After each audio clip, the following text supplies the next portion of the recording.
বিএনপির সময় মানুষ প্রত্যাশা পূরণ করতে পারে নাই, বিএনপির প্রতি মানুষের ক্ষোভ আছে, মানুষ চেয়েছিল বিএনপি আওয়ামী লীগের বাইরে একটা নতুন কিছু আসুক, যারা কিনা দেশটাকে কোনো কিছুই থাকবে না, কোনো কিছুই থাকবে না। সেখানে আপনি 1.5 দিনের উপদেষ্টা হয়ে আপনারা যে ধান্দাবাজি শুরু করছেন, আপনাদেরকে মানুষ মনে হয় যে বিএনপির চাইতে ইতে জায়গা দিবে, বিএনপির উপরে নিয়ে জায়গা দিবে। আমি বারবার অপোজ করতেছি, আমরা সরকারের কোনো পার্ট না। সরকারের যদি কোনো ভুল থাকে, ভাই আপনার কি মনে হয় আমরা এখানে যারা আছি, যারা শুনছে এগুলো, তা আমরা কি মানে দৃষ্টি প্রতিবন্ধী নাকি মানসিক প্রতিবন্ধী? সরকার আপনি সরকার করেছেন, আপনারা সরকারের যদি কোনো ভুল কাজ থাকে আপনারা সমস্যরে প্রতিবাদ করেন, সমালোচনা করেন। আমরা ছোট মানুষ, আমরাও যদি ভুল করি আমাদেরও সমালোচনা করেন। আমরা শুনেন, হত্যা মামলার আসামিদেরকে ধরার জন্য আমরা কথা বলবো কেন? আপনারা কথা বলবেন, আমরা আপনাদের আমরা তো বারবার আলটিমেটাম দিচ্ছি। কোথায় আলটিমেটাম দিচ্ছেন আপনি? যেদিন কিনা আপনাদের বলি, এখন হাইকোর্টে যেদিন বিচারকদের ই করলেন, এর চাইতে বড় জায়গা তো আর বাংলাদেশে কিছু নাই। হাইকোর্টের মতো জায়গায় আপনি বিচারকদেরকে আপনি 1 ঘন্টার মধ্যে আপনি সরাই দিলেন। আসিফ নজরুল সেই ইয়েতে আপনাদেরকে টাকা দিয়েছে 30 কোটি, আপনারা নিয়ে তারপরে হাইকোর্টে হাজির হয়ে গেলেন, হাইকোর্ট থেকে বিচারকদের সবাইকে সরাই দিলেন। সেখান থেকে আসিফ নজরুল করেছে মিনিমাম 1000 কোটি টাকা, মিনিমাম 1000 কোটি টাকা শুধুমাত্র বিচারক নিয়োগে আসিফ নজরুল ইনকাম করেছে। আওয়ামী লীগের সব লোকজনকে সে ওখানে বসিয়ে রেখেছে। আপনি জাজদের খোঁজ নিয়ে দেখেন গিয়ে জুডিশিয়ালের কি অবস্থা। যে কোনো কারোর কাছে আপনি বলেন, আমি যদি মিথ্যা বলি আমার এটার জবাব দিতে বলেন আসিফ নজরুলকে।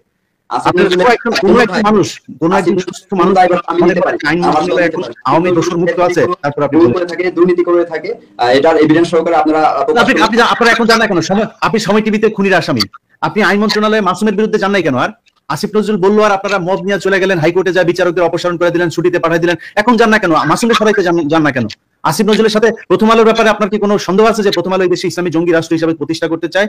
এটা পৃথিবীর কাছে জানাচ্ছে, এই ব্যাপারে কোনো সন্দেহ আছে নাকি আপনার? আপনি তার এখানে গেলেন কেন? ভাই আপনি তো এনসিপি, আমি তো আপনাকে এনসিপি হিসেবে কথা বলছি, আপনি না বললে তো হবে না। আপনার আসিফ গেল, আপনার কি মনে হয় জনগণ বুঝে না? আসিফ তো সরকারের প্রতিনিধি হিসেবে গেছে। আপনাদেরও সে কি আমরা সরকারের কেউ না। যদি সরকার কোনো ভুল করে তাহলে সেটা একান্তই সরকারের দায়। তো ভাই হাস্যকর কথাবার্তা বলছেন, এটা নিয়ে আপনার সাথে আমি ইয়ে করি না, তর্ক করতে চাই না, এটা তর্ক করার জন্য বলি নাই ভাই। এখনো বলি, এখনো আপনাদেরকে সময় দিতে চাই। যদি আসলে মনে করেন রাস্তাঘাটে ঠিক মতো বের হইতে চান, সম্মান নিয়ে হাঁটতে চান, দেশে থাকতে চান, আপনাদেরকে জনগণের পাশে থাকতে হবে। জনগণের পাশে যদি না থাকেন, কালকে আমি আপনাদের বলে রাখলাম, ভবিষ্যৎবাণী করে রাখলাম, আপনি দেশে থাকতে পারবেন। আপনার এনসিপি যারা উপরে আছে তারা দেশে থাকতে পারবে না। এরা কালকে ছাত্রদল পেটাবে, ছাত্র শিবির পেটাবে, যেখানে যায় সেখানে পেটানি খাবে। আমি আপনাদের ভবিষ্যৎবাণী দিয়ে রাখলাম। অতএব যেটা করা লাগবে ভাই, ঠিক হন, তাদের টাকা পয়সার হিসাব করেন। আজকেও আমরা আওয়ামী লীগের নিষিদ্ধের বিষয়ে আমরা বিক্ষোভ মিছিল করেছি। আজকে কেন 8 মাস পরে আজকে কেন আপনারা বিক্ষোভ মিছিল করলেন? আমরা প্রথম দিক থেকেই বলে আসতেছি, আমাদের প্রথম দিক থেকে আপনারা করে বলে আসেন, প্রথম দিকে আপনাদের কোনো কর্মসূচি ছিল না, আপনারা লুটপাট নিয়ে ব্যস্ত ছিলেন। এনসিপির যারা উপরে বসায় দিয়েছেন তারা লুটপাট নিয়ে ব্যস্ত ছিল, বিভিন্ন জায়গায় তদবির বাণিজ্য এগুলো করছিলেন। আসিফ নজরুলের পেছনে পেছনে ঘুরেছেন, প্রথম আলোর বই লিখেছেন, প্রথম আলোর প্রকাশনা থেকে বই বের করেছেন, এগুলো করেছেন আপনারা। তো এগুলো করে বাংলাদেশে টিকতে পারবে না। যদি মনে করেন যে সোশ্যাল মিডিয়া কোনো কিছুই না, এরকম না বিষয় না। আসিফ নজরুল এখনো ক্ষমতায় আছে কিন্তু পোস্ট করতে পারে না, বুঝেন না? পরিস্থিতি কিন্তু ভালো নয় আপনাদের জন্য। সো আপনাদেরকে ভাই জনগণের দিকে চিন্তা করতে, মানুষের পক্ষে আপনাদেরকে থাকতে হবে। আপনি ঠিক আছে, এই টাকা আপনাদের হয় না। এখন 2 দিন আগে হয়তো পোস্ট দিয়েছিলেন যে এরকম দুর্নীতি হচ্ছে, হ্যাঁ। তো আমি চাই আপনি যদি কোনো পোস্ট দেন, সেক্ষেত্রে আপনি প্রমাণ সহকারে পোস্ট দিবেন, তাহলে আমাদের বিশ্বাসযোগ্যতা অর্জন হবে। প্রমাণ ছাড়া কোনো কিছুতে অভিযোগ করা আপনি যেহেতু দেশব্যাপী পরিচিত, আপনার কাছ থেকে যাতে এটা আশা করে না। প্রথম আলো যে যাদেরকে জঙ্গি বানিয়েছে, এই যে জজমিয়া নাটক, এটা 21শে আগস্ট নিয়ে আমি একটা অনুসন্ধান করেছি, প্রমাণ সহ, দেখেছেন আপনি সেটা? না, দেখা হয়নি, তবে দেখা হয়নি। দেখেন নাই? এই সুমন ভাই দেখেছেন? ভাই আপনাদের অনুষ্ঠানটাতে তো আমি আপনার সাথে সম্পৃক্ত ছিলেন। তো সেখানে তো দেখানো হয়েছে যে প্রথম আলো কি প্রমাণ দিয়েছিলেন? প্রমাণ ছাড়াই তো আপনাদেরকে মিথ্যা তথ্য দিয়ে তারপরে দিয়ে দিল 2 কলম লিখে। তা আমি লিখলে হবে না কেন? বাংলাদেশ সেনাবাহিনী কমান্ডোদেরকে জঙ্গি বানানো সিটিটিসির সাথে প্রমাণ নাই আমার কাছে। আমি প্রমাণ দিতে পারবো। প্রথম আলো লিখেছে যে মেজর জিয়ার বাবা বলেছে যে সে হচ্ছে গিয়ে জঙ্গি, আমরা তার সাথে সে ছোটবেলা থেকেই নাকি সে এরকম উগ্রপন্থায় বিশ্বাসী ছিল। প্রথম আলো যদি আপনার দেশ বিরোধী হয়, তাহলে বিএনপি, জামাত সহ যত বড় দল আছে তারা এখন পর্যন্ত কেন প্রথম আলোর বিরুদ্ধে কোনো কথা বলতেছে না? সেটা তো তাদের ব্যাপার, সেটা তো তাদের ব্যাপার। সেখানে যারা গিয়েছে, শোনেন, আমি আজকে এই কেন্দ্রীয় ছাত্র দলের আপনার জয়েন্ট সেক্রেটারিকে নিয়ে আমি এখানে শো করছি। আপনি কি জানেন যে আমি মির্জা ফখরুলের ব্যাপারে 0 টলারেন্স আছে? কেন আছে জানেন? কারণ সে গিয়েছিল। শিমুল ভাই যাক, কালকে আমি দেখি না ওনার প্রথম আলোর কোনো জায়গায় মাখামাখিতে। আমি তোমার বিরুদ্ধে তারেক রহমানকে যাইতে বলেন না। আমি ওপেনে বলে গেলাম, তারেক রহমানকে আইসা যাইতে বলেন প্রথম আলোর অফিসে, তারপরের দিন থেকে দেখেন না গোষ্ঠী শুধু উদ্ধার করে ছেড়ে দেব। আপনার গিয়েছে 2 দিন আগে, আপনার দল গিয়েছে, সেখানে যায় তারপরে আপনারা করেছেন কেন? আপনার কাছে একটি অনুরোধ থাকবে, আপনার অনেকগুলো অভিযোগ আমরা দেখেছি, আপনি আমাদের সিনিয়র নেতৃবৃন্দ যারা আছে তাদেরকে একদিন নিয়ে আসেন, জবাবদিহি করেন। পাশাপাশি নেতৃবৃন্দরে আবু সাইদের ভাই পায় না, আমি কোথা থেকে পাবো বলেন? এবং যারা আছেন, আমি ছোট্ট একটা জিনিস বলি, সেটা হচ্ছে আমরা কিন্তু এখানে তর্ক করবার জন্য আসিনি। এবং আমি প্রথমে বলছি যে আমি যদি আজকে সেনাবাহিনীর বিরুদ্ধে কথা বলি, আমি যদি আজকে এই যে কোনো রাজনৈতিক দলের অনিয়মের কথা বলি, সেটা কিন্তু আমি তাদেরকে হার্টের হৃদয়ের কাছে রাখি বলি যে আমার কাছে মনে হয় তাদের কাছে আমার প্রত্যাশাটা অনেক বড়।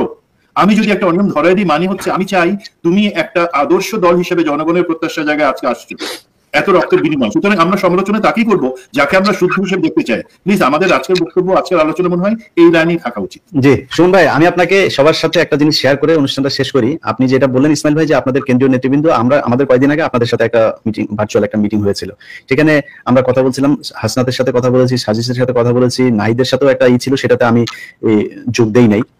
তো বিষয়টা হচ্ছে যে সেখানে তাদেরকে বলা হয়েছিল যে আপনারা এই মুহূর্তে 3টা কাজ করেন। আচ্ছা, 3টা কাজের মধ্যে ধরেন আপনাদের অভিযোগ না যে বিএনপি হচ্ছে গিয়ে চাঁদাবাজি করে।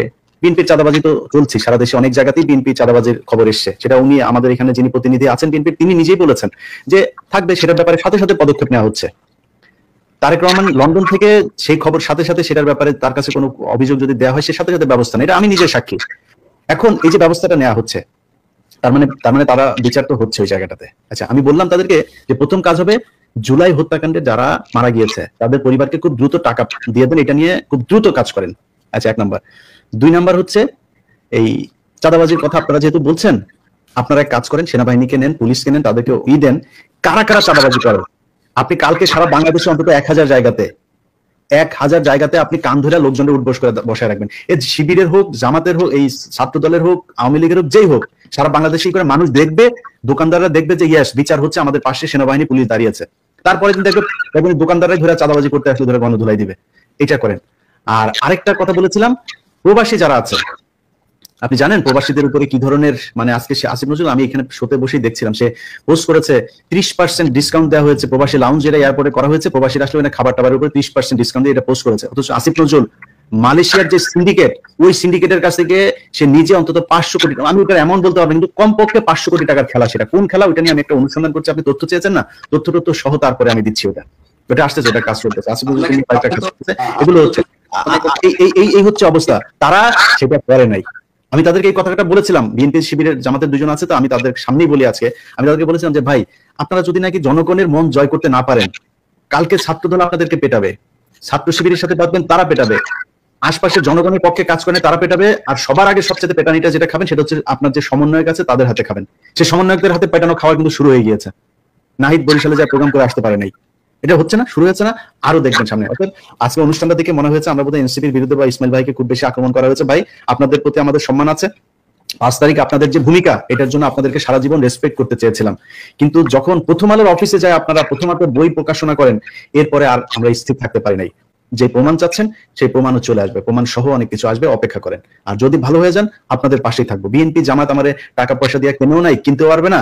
যদি ভালো কাজ করেন, যেই দল করবে, আর যেই আওয়ামী লীগ এবং ইন্ডিয়ার ব্যাপারে যাদের সংশ্লিষ্টতা থাকবে, সে যেই যত বড় কিছু আশপাশেও যাব না, এবং তাদের বিরুদ্ধে যত কিছু করা দরকার তত কিছু আমরা করবো।